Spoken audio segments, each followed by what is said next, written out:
So chapter 3, we're going to specifically talk about the cost behavior. And as we said in the previous chapter, costs behave two ways, as a variable cost and as a fixed cost. So now, the other thing that I want you to understand about the cost is cost a mathematical function of two variables. Two things that are changing. Quantity changes,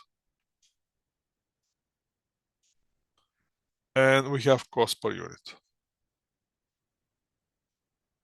Any of those can change, but the cost that we're getting is mathematical function between the quantity and the number of units. So now, let's move to the variable cost. Variable cost in total always going to be number of units that we're purchasing times the cost per unit. And variable cost always and always exponentially is going to grow. Why? Because with variable cost, we're playing with the quantity. If we're not buying, we're not using. If we're buying more, we're paying more. More we're buying, more we're paying. So what drives the cost? The cost can be driven by the units produced, by machine hours, but miles driven or labor hours. Every time when you produce more units, our variable cost is going to go up. Every time when we're using the more machine hours, the cost is going to go up. Every time we're driving more kilometers, cost is going to go up. Every time we're using more labor hours, cost is going to go up. So for that reason, those are the drivers of the cost. So now, variable cost, simple example will be again, it can be even cost for the pound of tomato. If you're buying tomato for $2 per pound, you're going to the store, you're seeing the price per pound for tomato. You don't like the price. And you say, okay, today I'm not buying. How much you have to pay? Nothing. But if you decide, okay, I'm going to buy 2 pounds. So how much you have to pay? $4. Why? Because cost per unit is $2. And you're buying 2 pounds, 2 times 2, $4. So more you start using it, more you have to pay.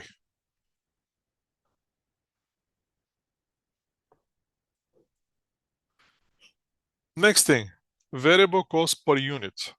Now we eliminating from the cost side, we eliminating the quantity and we chasing only the cost per unit. So variable cost per unit stays the same. It's a flat line. So again, pound per tomato is $2. If I buy 0, nothing. If I buy 2 pounds, $4. If I buy 8 pounds, $16. So total cost is gonna go up, but price per pound tomato is not gonna change. It's always gonna stay $2. So for that reason, I can predict my cost. Why? Because I know my cost per unit is $2. The only things that I have to think is how many pounds I'm gonna buy. And I can easily do the math and to see how much will be my total cost. Now, there's a interesting variation of the variable cost. We can have a step variable cost, which will be a resource that is obtainable only in the large chunk, such as maintenance workers. And those cost increases or decreases only in the reason fairly wide changes of activity, which is known as the step variable cost. Now, the step variable cost can be the example that usually here using is the Alibaba website. If you buy between 1 units and 50 units, that's the cost per unit. If you buy between 50 units and 1,000 units, the cost per unit changes. If you buy from 5,000, between 5,000 and 1,000, 10,000 units, cost per unit changes again. That will be the step variable cost here. The other thing that they're using is the maintenance workers in the hotel, for example. If you during the season, you're gonna have during the busy season, you're gonna have let's say 5 workers, which are hourly workers, and more hours they're working, more you have to pay. But on the slow season, you're gonna have only 2 or maybe 1 hourly worker then. And as you can see now, you're gonna have this step variable cost based on the number of the people that you can have. Again, small changes in the level of production are not likely to have effect of that cost. And that will be a step variable cost. Now, how the actual variable costs behave? Well, obviously start with 0, going up. And this is the normal flow or normal graph of the cost. So we as accountants and we as managers, because we're using this accounting for the management purposes, we're trying to predict the cost. You have to understand, even artificial intelligence, in order to predict something and make a prediction for something, has to use some mathematical function. Have to determine the relevant range where the assumptions that are made or mathematical formula that it come up with is relevant for that relevant range. Within that relevant range, the formula that we're using to predict this pattern works.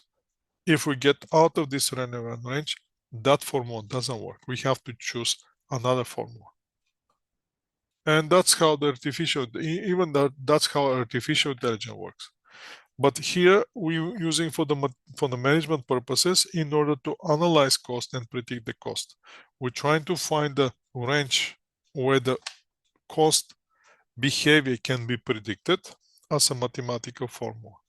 That's why we're choosing this linear assumptions and we're finding this relevant range. Once we get this assumption, then that can help us to predict the cost. Now let's move now to the fixed cost and see how the fixed cost behave. Fixed cost in total always stays the same. Example of the fixed cost per fixed cost will be your telephone bill. Do you guys have a cell phones? Yes, bro. Yes, How much you paying for the cell phone? $40. 40, 50, 30. Let's stay with $40. $40. If you're paying for $40, that has unlimited text messages and everything, correct? Yes. Prof.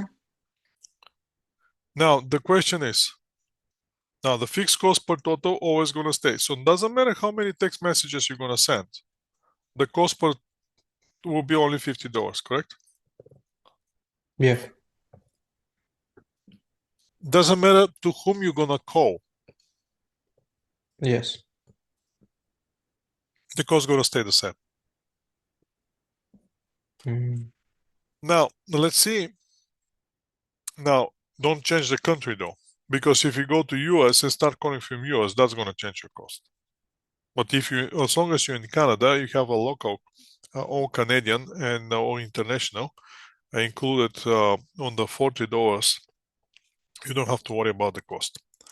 Now let's see how the cost per unit behave.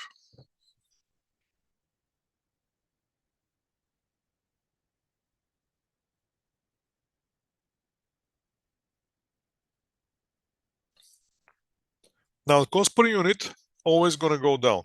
What that means? Means that, again, let's say you're paying $40 for the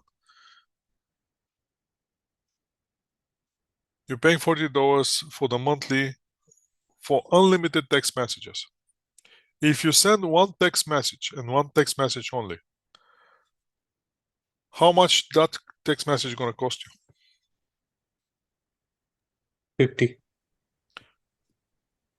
If you send two messages, Then it's 25. if you send 10 messages, Then it will be 5. if you send 100 messages, Then it can be 0.50 50 cents. cents. So what's the incentive here to you? How can you reduce cost per text message? Yeah, making more Texting, text message. yes, texting as much as you can. Yeah. So since you're in my course and I understand this, please text. When you're in the lecture, in my lectures, text. Sure. When use entire time that you have available. If you can text during the sleeping time, text. Because I understand that's the only way you to reduce the cost per text message. Since we understand that the cost for the telephone is the fixed cost. But let's see another cost. How much did you pay for this course? 17. 1,000, 18, about 1,800. 1,800. Let's say 1,800. What kind of cost is this? Variable cost or fixed cost? fixed. Fixed cost. So imagine this. You're paying $1,800, but you're paying attention only 1 minute for the entire course. How much that minute cost you? 1800. If you pay attention 10 minutes, That's a complicated calculation. right? So what's your incentive here? How can you reduce the cost for the course? Pay more attention. Pay more attention. So more attention you pay in the classroom, the cost is gonna go down. Make sense? Yeah. So now we have contradiction. What should I do? Pay attention in the class or texting, Pay attention. Get more knowledge. right? So, but that you have to make that decision, right? So now, if you come up with the calculation that texting is more expensive than pay attention in the class, then you clearly making the right decision, text. But if you come up with the calculation that pay attention in the class is more expensive than texting, every time when I'm texting, I'm going to ask you what kind of manager you are. Why you wasting your money?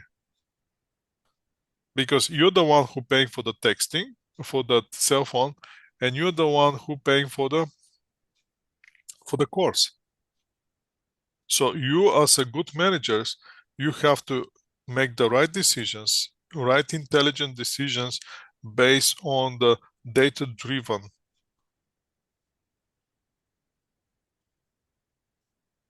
Make sense?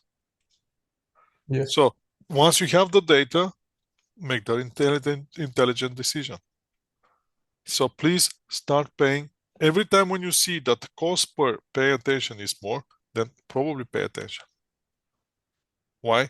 Because you're the manager. You're making the intelligent, data-driven decisions, which affect your life and affect your cost. Okay, so once we have this idea, let's go further on the fixed cost and let's find out what kind of fixed cost we have here. What's the options? We have two types of fixed cost, and we're going to come to this classification later deep in the course, and that will be in chapter 10 when we start talking about the fixed cost utilization. So there are two types of fixed costs. One is committed fixed cost, the other one is the discretionary fixed cost. What's the difference? Committed fixed cost, you already committed to it. Means you already signed a contract.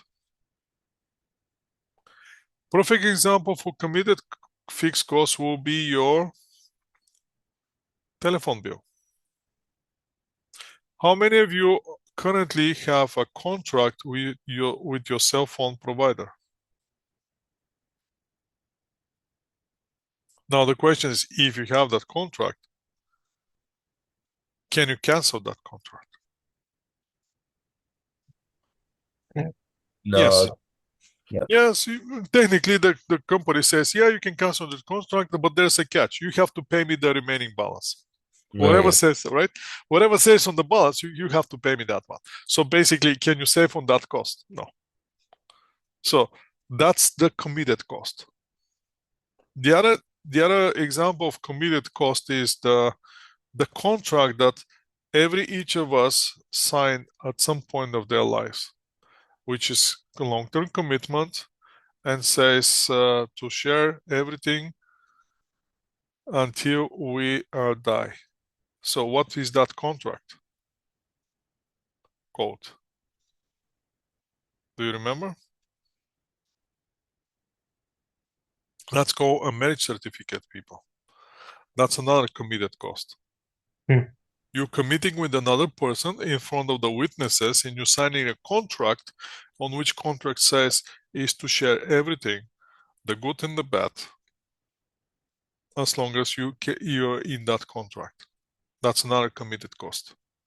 Now let's see discretionary cost. What's a discretionary cost? Discretionary cost is the still fixed cost, but on the short term, or you can get rid of it. So you don't have that contract that you're stuck with. The example will be, okay, you have your contract with the cell phone provider, right? But that's for 2 years.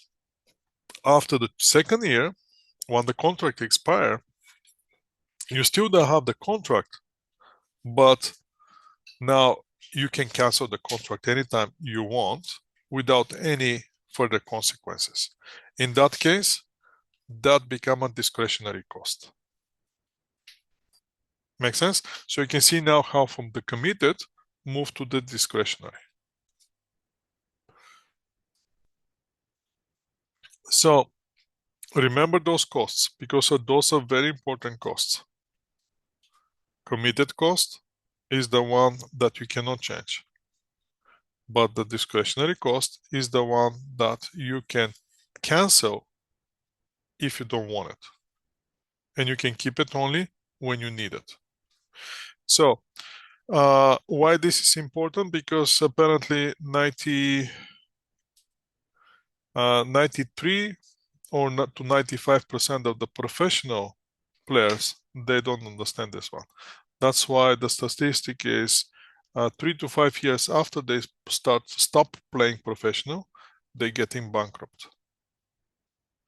Why is that? Because during their professional career, when they're making a lot of money, they equip themselves with a lot of committed costs. A lot of committed costs. And those are long-term costs.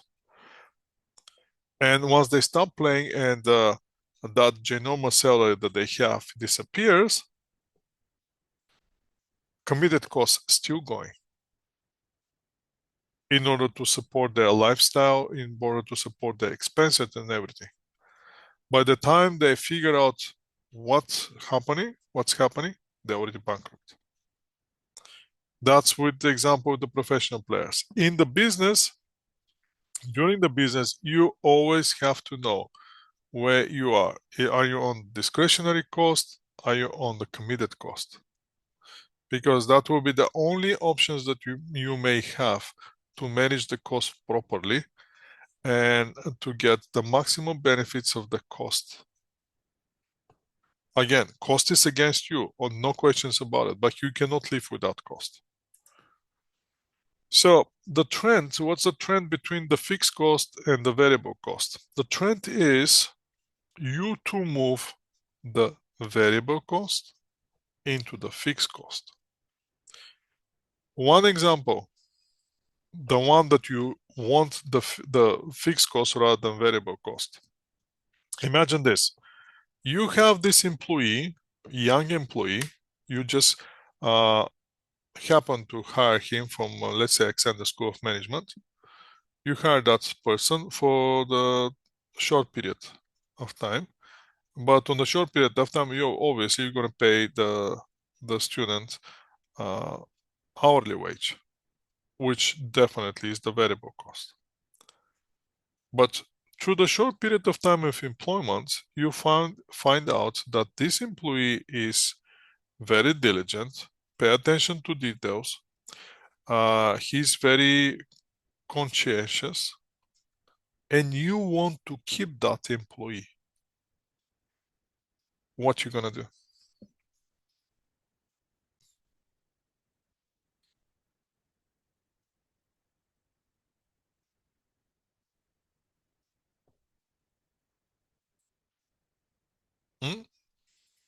Give me an Make it option. pay more. Obviously, one thing to pay more, but how can I make sure that this employee is gonna stay in my company? Give incentives, perks. That Maybe will some be. type of Give me more. I want to lock this employee. contracts. Contract. Contract. I'm gonna offer the contract. Which contract is the fixed contract? I move it from the variable cost into the fixed cost. Why? Because I want to retain that employee. Make sense? And you can see this in every aspect in our life, even in the sports. If you don't want some player, you're just signing the 1 season or 6 months contract or something short period of time. If you see that the player is your franchise player, you want to lock him on the long-term contract. You want to make it more fixed cost for the long period of time. Now, the other trends that you can see that the variable costs tend to move to the fixed cost is, let's go with the grocery. What kind of cost is grocery? Variable or fixed? Variable. Variable, right? Because more I'm buying, more I have to pay. Less I'm buying, less I have to pay. Yeah. But can I avoid that cost? I have a fixed cost. No. No, I cannot avoid it. So even though the grocery is a variable cost, but since I cannot avoid it, it's a necessary cost for my existence, I can easily see it from month to month that my variable cost now start becoming more like a fixed cost. Make sense? On the long period of time, I'm spending the same amount for the grocery per month, or approximately the same amount for the grocery. So that cost become more like start behaving more like a fixed cost. Make sense? Yep. The other thing that you can see this is the other example will be, imagine this, you driving a car. Driving a car, what kind of cost is this? Variable or fixed? Cost per gas. Let's say cost per gas. That's variable. Purely variable cost. But imagine this now. You using your car to go to work and back home, which going to work is 50 kilometers, going back is another 50 kilometers, and you're doing this every single day. What kind of now become a fixed cost? Make sense? So you can see how the variable cost in the long term tend to behave as a fixed cost. So relevant range. Relevant range is the range when the fixed cost changes. Usually the fixed costs tend to double. In some instances that's not the case, but usually it tends to double. What that means? Example for the relevant range will be the compass card. For one zone you have to pay one amount. For two zones you have to pay different amount. For three zones you have to pay different amount. Bedrooms. For one bedroom, relevant range is from here to here. But if you move to the next step, which is 2-bedroom apartment, then the relevant range become different. You're stepping from one relevant range to another relevant range. If you go with a 3-bedroom apartment, then you're jumping to another cost. Make sense? If you're still increasing the bedrooms, the relevant range goes up. The other thing will be the office space. Office space in Surrey will be one cost. If you're moving to the core of the Vancouver to downtown, the cost gonna exponentially going up. And that will be another relevant range. Where is it? So once we have those, so you understand now we have discretionary cost, committed cost, relevant ranges. Now the relevant range of activity for the fixed cost is the range activity over which the graph of the cost is flat. Means that office space available for rental, let's say, is $30,000, an increment of 1,000 square feet. As the business grows, more spaces are rented, so we have to increase that cost. How this type of cost, a fixed cost, differ from the step variable cost? Well, the step variables can be adjusted more quickly and will have more effect on the business. So if we decide to move to every 1,000 square feet. So we see if I have 1,000 square feet, I have to pay $30,000. If I want to move to 1,500 square feet, my cost is gonna be double. I'm not gonna have 2,000 square feet available, but my cost is gonna be from 30 is gonna go with the $60,000. So if I want to move to the relevant range, I better move to the $2,000 square feet and rent 2,000 square feet for which I'm going to pay $60,000 rather than paying the getting 1,500 square feet. So in that point, you're going to start thinking about it. Do I need to expand or not?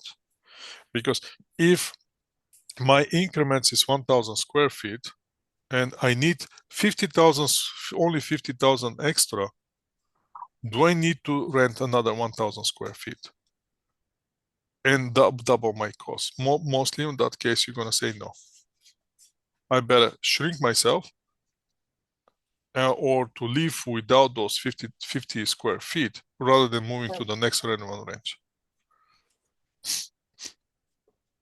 Now let's see which one of the following statement about the cost behavior is true. Now we're chasing which one is true.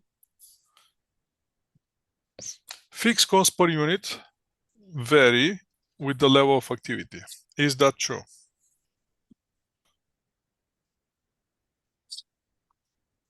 Fixed cost per unit.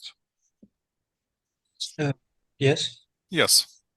Variable cost per unit are constant within the relevant range.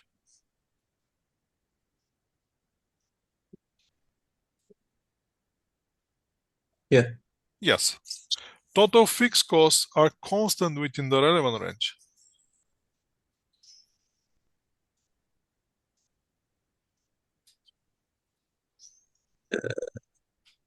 Maybe. Why maybe? Why not yes? Total fixed cost. Fixed costs per relevant range, are they stay the same? It will remain unchanged, right? Yeah, they stay the same. Now, the total variable costs are constant within the relevant range. Is that true? No, it changes in direct proportion. to the Indirect activity. proportion. Okay, so the only wrong one is the last one. Everything else is true. Okay, now we're going to the mixed cost. What is mixed cost? Mixed cost is a combination between the variable cost and fixed cost. So mixed cost, you can see it as a total cost, which is calculation between the fixed cost and the variable cost. We have a component of the fixed cost and we have the element of the variable cost. So in that case, we're going to start doing some formulas. What will be the formula here? Will be the total cost, which is variable cost plus fixed cost, is always going to be equal to the variable cost, fixed cost, plus number of units times cost per units in order to get the variable cost. Once we get those two, we're going to get the total cost. So let's see how this is applicable.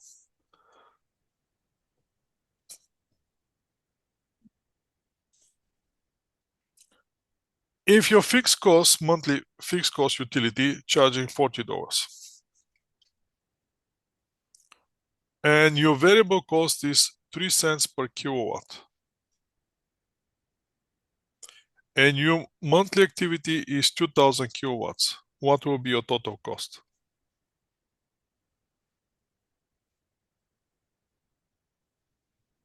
Obviously, the total cost will be the fixed cost plus the variable cost. But the variable cost, we're going to get it as a cost per unit times the number of units. We have the number of units, 2000 kilowatts. We have the cost per unit, 30 cents, 3 cents. So we can easily calculate the total cost. Make sense? So in order to predict the fixed cost, what do we need? We need the variable fixed cost, we need the fixed cost, and we need the variable cost. Make sense? So how are we gonna analyze the mixed cost? There are two types of analyzing here. Accounting. Based on the accounting information, we're gonna get the costs. We're gonna figure out which one is variable, which one is fixed. And that's how we're gonna analyze it based on the cost behavior. Or engineering approach, when we're going down to the production department in order to or direct material, direct labor manufacturing overhead, and on that level we're going to start analyzing and seeing which one is the variable, which one is the fixed, and which one is the mixed cost. Now for the predicting the cost, we as a managers, we like to predict the cost. We want to predict the cost in order to make a better decisions for the future. One option is to get this scattergram plot, which will be on one chart. You're going to put the actual cost for different periods. So you need a number of periods.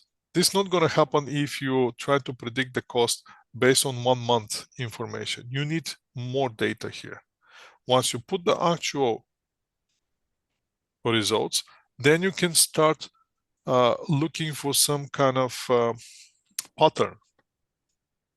Once you identify the pattern, you're going to draw the line, and based on that line, you can come up with the formula, which formula is going to help you to start predicting the costs. That's the only way you can predict the cost, to come up with the formula. That's one method, which is, it's not, I'm not teaching this method, so you don't have to worry about it. The second method is the high and low method. Now, this method, I'm going to teach you this method, and this method is examinable. But before I go with this method, I'm going to give you a break.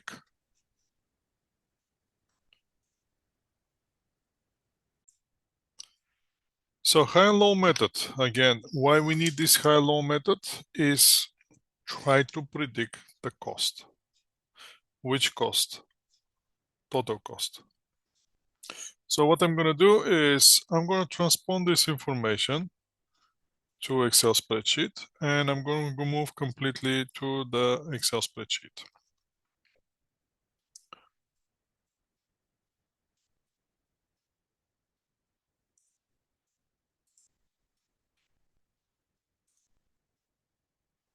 Give me a second to open one Excel spreadsheet here on my screen, and we're going to start with the Excel spreadsheet. I'm going to start with the raw data so you can see how I'm preparing that Excel spreadsheet, so you can use that technique later if you want. So what do we need?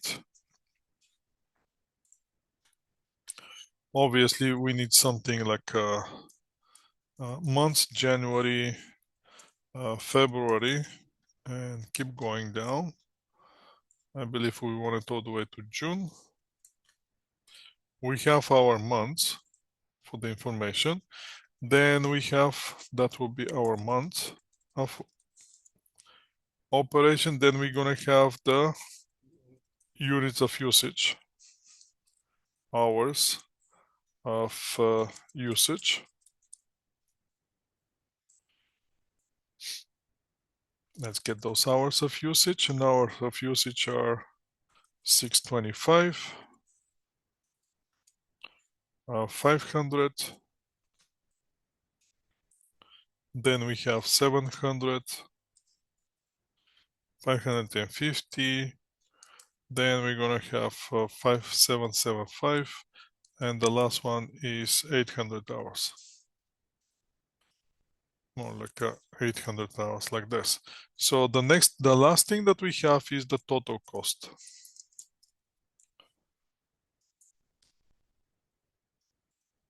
And the total cost we have 7,950.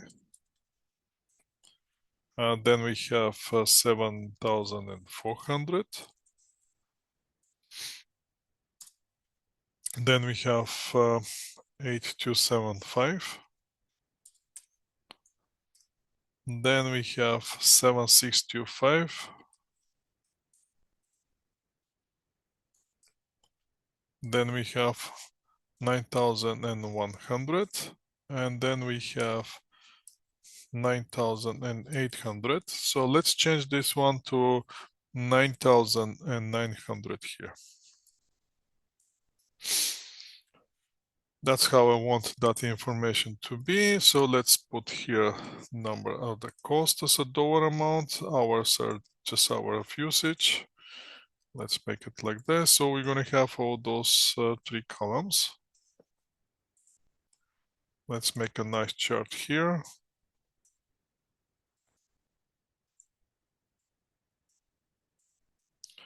And we have our information available.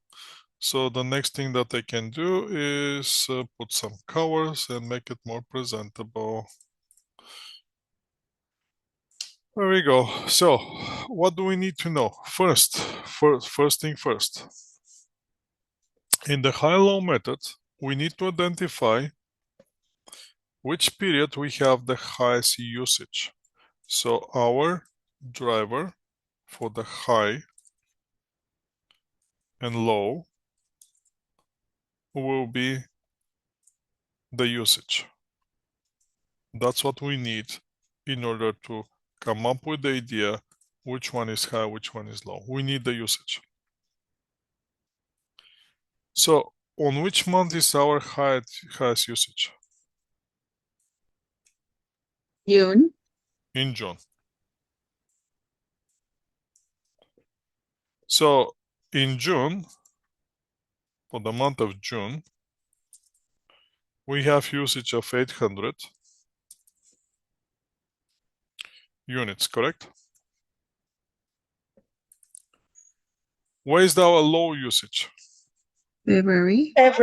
February, which is 500 only. Okay, we got the usage. What's the next thing that we're gonna chase? We're gonna chase now the cost. But we're gonna chase the cost for the month of the highest usage. Do you understand this? We're chasing the cost for the month of the highest usage, not the highest cost. Make sense? So what's the cost of the month of the highest usage?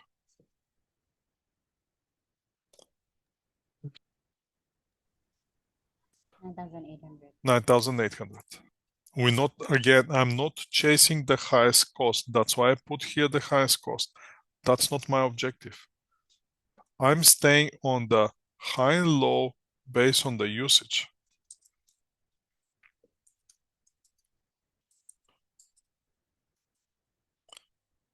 Not based on cost. Make sense? So for the low level of usage, what's my cost? $7,400. Once I have those numbers, what I'm gonna do is, this is my low level. Let's mark it with that color. So what I'm gonna find out, I'm trying to find out the difference between the highest and low method.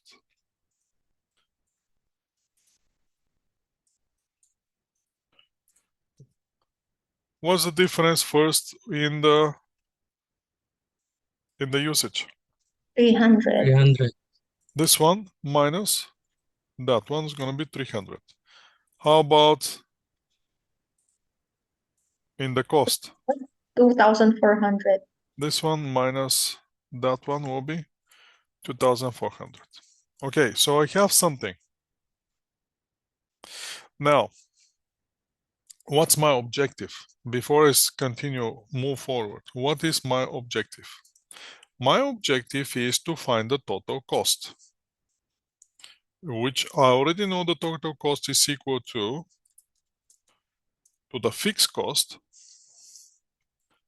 plus variable cost, correct? But I already know that my variable cost is equal to the number of usage or number of units time cost per unit. Make sense? So if I express in that total cost formula that I'm chasing now the fixed cost to be plus, in the brackets I need number of units time cost per unit. Make sense? Are you guys with me? Yes, Prof. Yes, Okay. Professor. So here we have hours, which is usage. And here I have cost.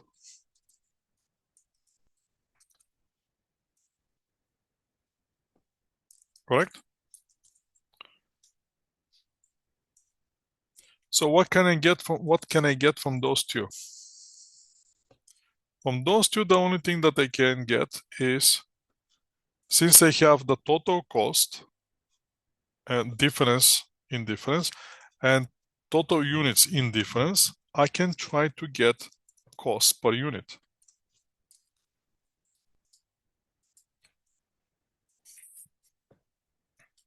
Or cost per hour in this case.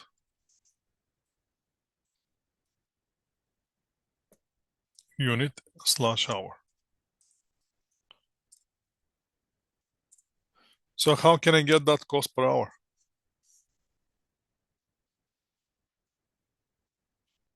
I have the cost. Dividing the total Total cost by cost hours. by hour. I'm gonna divide the total cost by hours. And I'm gonna get cost per hour. What kind of cost will be that? That will be my variable cost per unit. Make sense? Yes. So now I know my variable cost per hour is $8 based on the high and low method. So at this point, since I know those formulas, we already know those formulas, and we know how to calculate this. What we have to do? What we have out of this formula, what we have? We have the total cost. Now we have the variable cost per unit.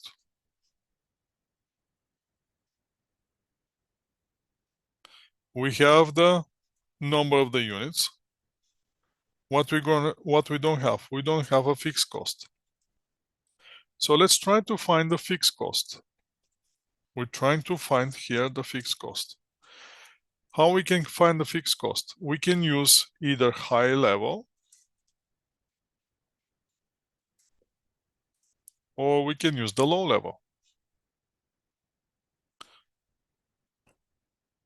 Let's start with the high and see how it goes. So in order to get the high, I'm going to use this formula. To use the high, again, my objective is to find the fixed cost. So at this level, do I know my total cost? At the high level, do I know my total cost? Yes, Prof. The 9,800. Yes. My total cost is 9,800. No questions about it. Do I know my number of units or number of hours here? 800. I know my number of hours, 800. Do I know my cost per hour?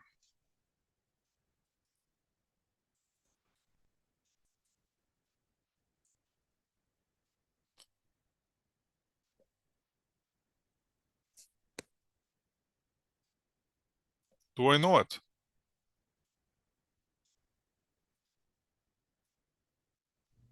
Yes, Prof. The 8. $8. We just calculated $8. So can I find my fixed cost?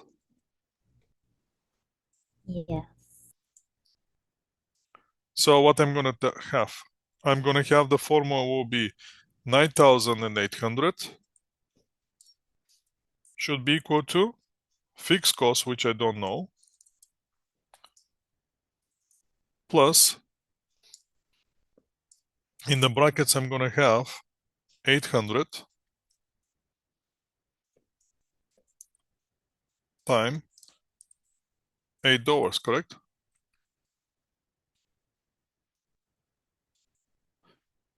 So how much will be my total fixed cost then? It's gonna be equal to 9,800 minus what I'm gonna get from the bracket.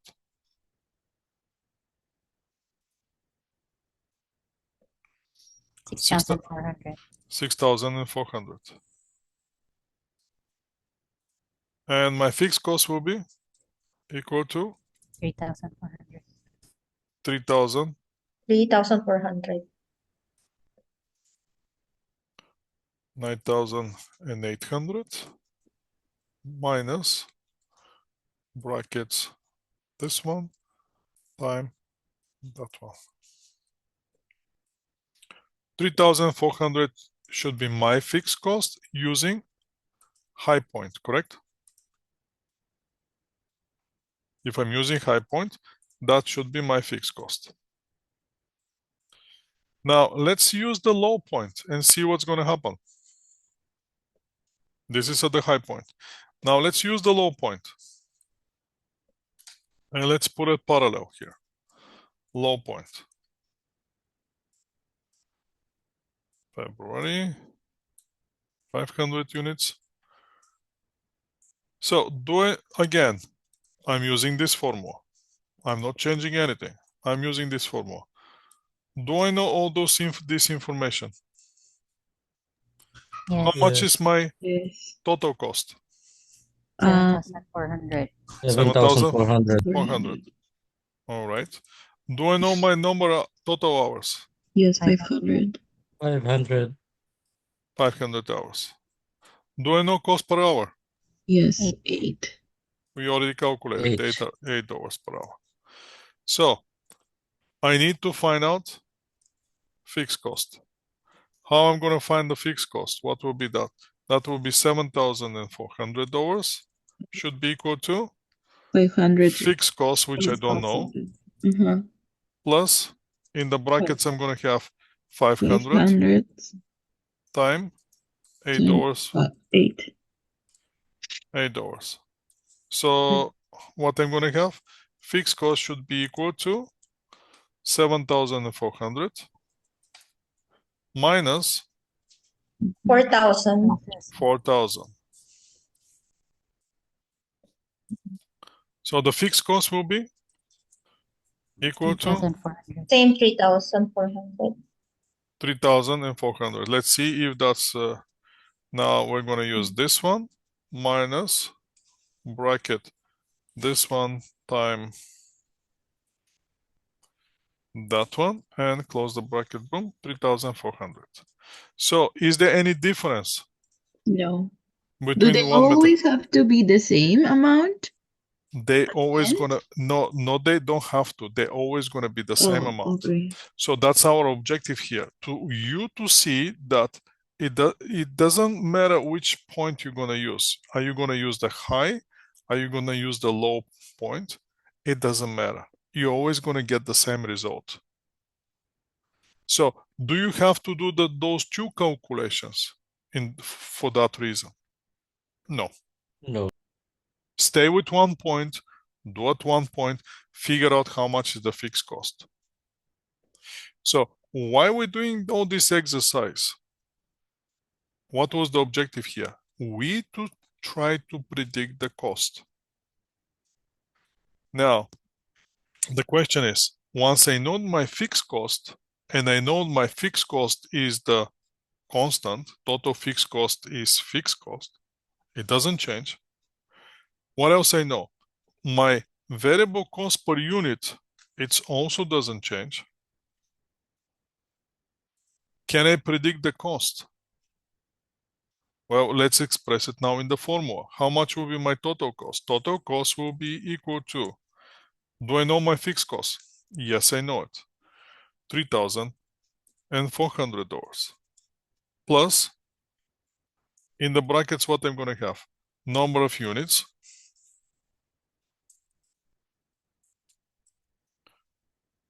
time, how much my cost per unit?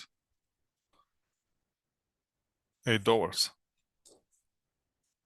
So in that case, can I predict my cost? If your boss comes and tells you, can you tell me, can you try to predict how much will be my cost next month? What you gonna say? We either need a total cost or the units. We already found the total cost based on the high low. We found the cost per unit. What we're gonna ask him? The only thing that we're gonna ask him is how many hours you planning to work. Yeah, units. Once you tell me how many hours you're planning to work, I can predict for you the total cost. Make sense? Yes. That's the whole point of this exercise. You, as a manager, to be able to predict the total cost. Having in mind the total cost is mixed cost, which is combination between the total cost and the fixed cost. So in the first stage, you're getting based on the historical information, you're identifying the places with the highest and the lowest point for the usage. Based on the usage, you identify high and low based on the usage, not on the cost, on the usage. Then associating the level of the use highest point with the dot cost of that level, and you're getting the level of the lowest for that level of the cost. You're getting those two, then you're finding the difference. From the finding the difference, you're coming with the variable cost per unit. Once you come up with the variable cost per unit, you're using either high, either low to come up with the fixed cost. Once you come up with the fixed cost, you have the two most important things. You have the fixed cost and you have the variable cost per unit. Then you can predict the total cost. Now you have only one uncertain, which is number of units. So the question is, how many hours you're gonna work? That many hours? Well, based on that many hours, how much should be your cost. Let's go back to slides now and finish the slides for today. So let's repeat it one more time. Once we have the historical information, then we can start our calculations. First, we're going to get high level of usage with the related cost, low level of usage with the related cost. We're going to find the changes or difference between one and the other. Next thing that we have to do is to find the cost per unit, which cost per unit will be our variable cost in this case. Once we do that, then we're going to start working either with the high, in this case, they're working with the high point, and we're starting the total fixed cost, trying to find the total fixed cost, which is equal to the total cost minus total variable cost. Total cost, we have it. Variable cost, now we can calculate it, which will be cost per unit times the number of hours, and we're going to come up with the fixed cost, which is 3,400. Now, once we have that one, then we can find the equation. Remember, it's all about finding the equation. Once we have equation, we can start predicting. Everything works on that way. Artificial intelligence equation. Finding based on the historical, finding the pattern, finding the equation, applying the equation, get the results. That's why when you ask ChatGPT, what should I do with this? They can give you the answer. Why? Find the pattern, find the equation, put the information that you're asking for in that equation, give you the answer. There's no magic here. You're thinking, oh my God, he's so intelligent. No, he's just using the formula way faster than we're using the formula. He's going through all this process of calculating the fixed cost, variable cost, super fast. And just applying the same pattern, same model, and bring it as a information back to you. Is it going to be in form of the text? Is it going to be in form of the numbers? It doesn't matter. It's just application of the formulas and pattern by identifying the pattern. So let's go with our example here. Salary, sales salary and commissions are 10,000 when this $80,000 units are sold, and 14,000 when 120 units are sold. Using the high and low, what's the variable portion of the sales and commissions? So what do we have to do? Get the differences between the high and low as a units and as a dollar. Dollar is always numerator. Units are always denominator. Find out what's going to happen.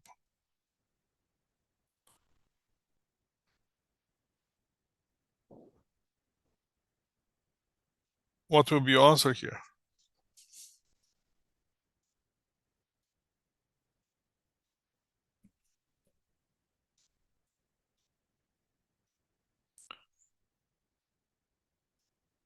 $4,000 here divided by 40,000 here.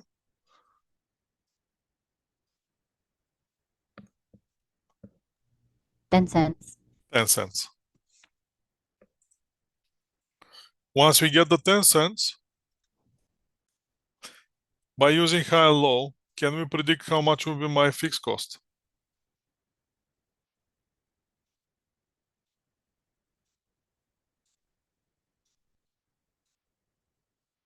We should be able to, right?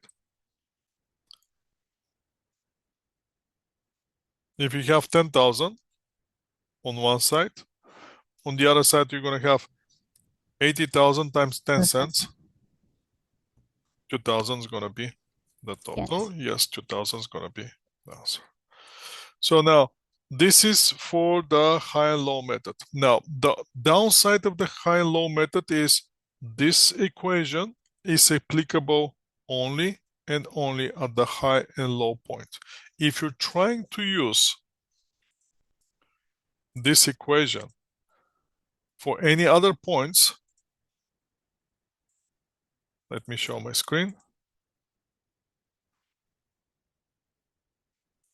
If you're trying to use this calculation and trying to see if this is going to work for March, it's not going to work for March.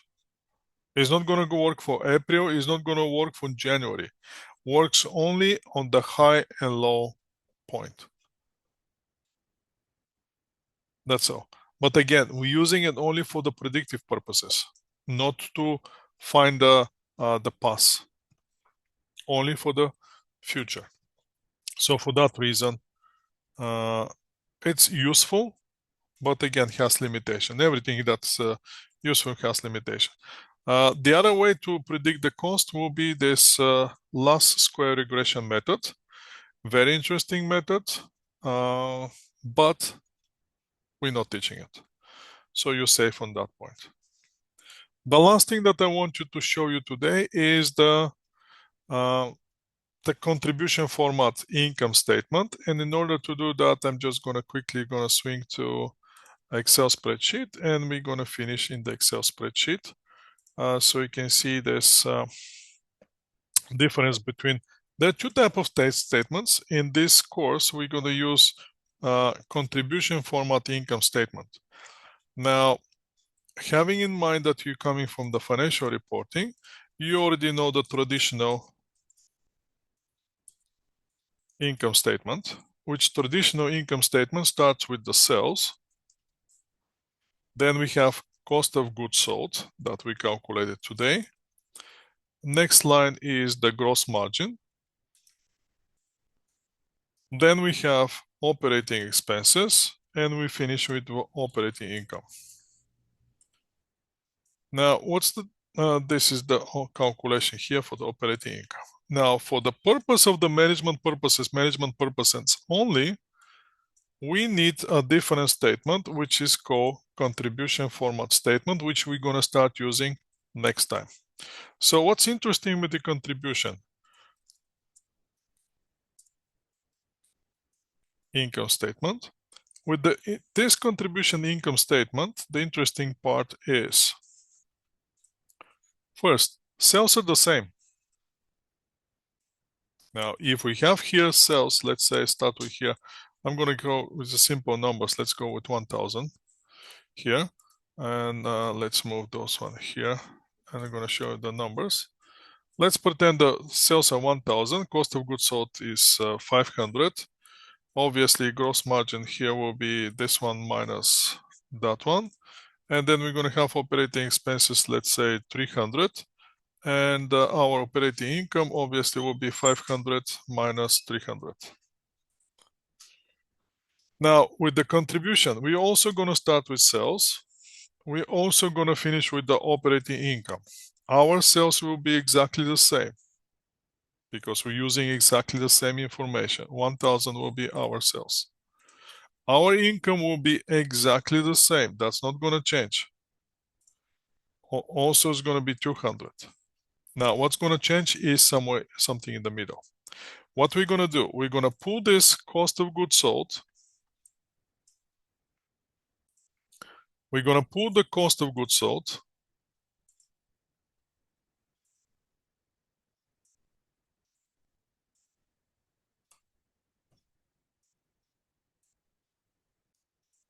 And we're going to pull the operating expenses. And we're going to chase how those two behave. And they can behave only two ways. They can behave either as a fixed cost,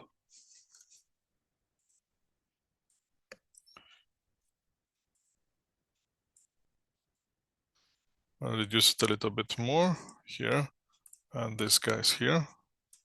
They can behave either as a variable cost or fixed cost.